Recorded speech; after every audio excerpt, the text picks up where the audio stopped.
Bonjour, donc voici une vidéo sur le test du compresseur, une deuxième. J'ai fait un schéma sur PowerPoint pour vous montrer plus simplement le schéma. Donc ici j'emploierai des autres ustensiles, on va dire, plus simple et plus abordable au point de vue prix et facilité à trouver. Alors, pourquoi on fait un test de démarrage? Parce que j'ai eu plusieurs questions sur ceci. C'est que, avant de faire le test de démarrage, je fais déjà les mesures ohmiques de mon compresseur. Donc je regarde la valeur de l'enroulement de marche, celui qu'on appelle le run aussi. Je regarde la valeur du démarrage, de l'enroulement de démarrage et de l'enroulement de start. Donc ces deux valeurs-là, je peux les additionner et normalement quand je prends le total des deux enroulements, puisque j'ai un commun qui est en haut, donc les deux enroulements se mettent en série. Et quand je regarde la borne S et la borne Run, R, ou la borne, tantôt je les ai appelées aussi marche et démarrage, quand je regarde ces deux bornes-là, je dois voir l'addition des deux enroulements que j'ai mesurés. Si je n'ai pas ça, ça veut dire que j'ai un problème côté enroulement. Donc ça ne sert à rien de faire le test du compresseur. Il est foutu, il a un problème d'enroulement. Et bien sûr, faire le test aussi de si mon compresseur n'est pas à la masse. Donc là, on prend un mégaohmmètre pour regarder. Les appareils de contrôle que l'on a, les multimètres en général, ils ne sont pas faits pour mesurer des mises à la terre des enroulements. Donc une perte du moteur. Donc là, on prend plutôt un mégaohmmètre qui a lui, il a du 500 volts, tandis que la pile de notre voltmètre, c'est 4,5, donc c'est pas assez. Donc, il y en a même des mégaohmmètres à 1000 volts. Bon, maintenant que j'ai fait tout ça, que tout est bon, ben, le seul truc que je pourrais avoir à ce compresseur qui ne veut pas démarrer, c'est un blocage mécanique. Bon, un blocage mécanique, ce qu'on a souvent, c'est ce qu'on appelle la bielle point mort haut. Donc la bielle est montée en haut, donc elle a fait sa compression, elle est prête à redescendre, mais elle s'est bloquée parce qu'elle a un petit jeu mécanique avec le temps, l'usure, et elle reste bloquée.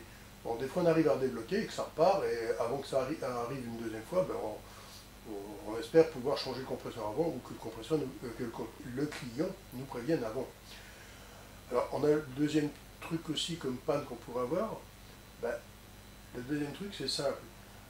Vous, quand vous faites votre test de démarrage sur le compresseur, vous mettez une nouvelle capacité de démarrage, un nouveau condensateur de démarrage, parce qu'autrement, on part avec des mauvaises bases. On prend un nouveau condensateur, un neuf, et on fait le test. Maintenant, ça a démarré. Qu'est-ce que je fais? Je prends l'autre condensateur pour voir si ça démarre aussi. Si ça ne démarre pas, ben mon condensateur que j'avais sur mon installation est défectueux. Ça aussi, ça peut être le condensateur défectueux. Donc c'est deux tests qu'il faut faire. Alors maintenant, je vais vous expliquer avec un schéma un peu plus simplifié et du matériel plus simple. Donc le compresseur en monophasé, test. Donc voici l'étape numéro 1. L'étape numéro 1, j'ai là un interrupteur bipolaire. Là, j'ai un interrupteur unipolaire. Là, j'ai un bouton poussoir. J'ai mon condensateur de démarrage. J'ai mon compresseur qui est ici, avec mon commun, mon marche ou mon run, mon démarrage ou mon start. Donc, quand je parlais des enroulements, j'ai un enroulement qui est ici, un enroulement qui est là. Donc, je regarde la valeur ohmique ici. Je regarde la valeur ohmique ici. Et après, je regarde ici la valeur ohmique. La valeur ohmique ici, c'est ça plus ça. Puisque ça, c'est un commun. Les deux enroulements sont attachés ensemble. Comme s'ils étaient en série. C'est une résistance en série. Voilà. Donc maintenant, le deuxième. Donc ici, j'ai mis en place mon interrupteur, un bête interrupteur bipolaire, un petit interrupteur unipolaire, un bouton poussoir et un condensateur. Et mon fameux compresseur que je vais essayer de démarrer.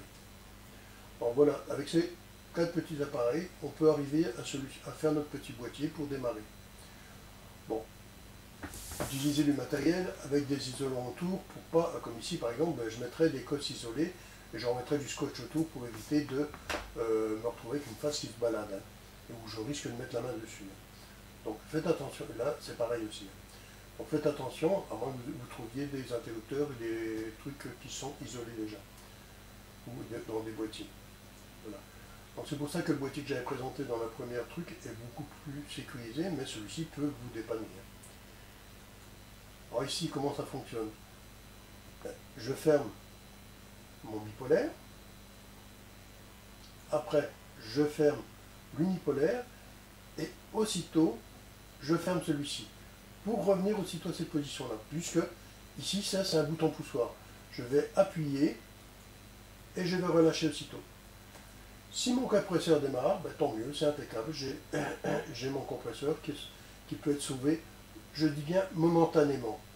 Pourquoi? Parce que si c'est bloqué mécaniquement, il s'en bloquera peut-être un jour, et ça c'est le client qui décidera s'il veut le changer directement ou pas. Mais vous avez dépanné votre client. S'il a réussi à démarrer, c'est bon. Voilà. Donc c'est les solutions que j'ai trouvées quand j'allais dépanner. Ben, mon client, je le dépannais provisoirement, et je lui disais bien, attention, ce compresseur est à changer. Prévoyez pour le changer. Maintenant, s'il ne téléphone pas pour le changer, qu'il attend que ça tombe vraiment en panne, ben, ça c'est lui qui prend les risques. Voilà, ça c'est une deuxième possibilité. Donc, c'est simple. Là, j'ai expliqué plus brièvement, mais je voulais mettre les choses au point, surtout pour que vous compreniez pourquoi on utilisait un boîtier. Allez, à bientôt!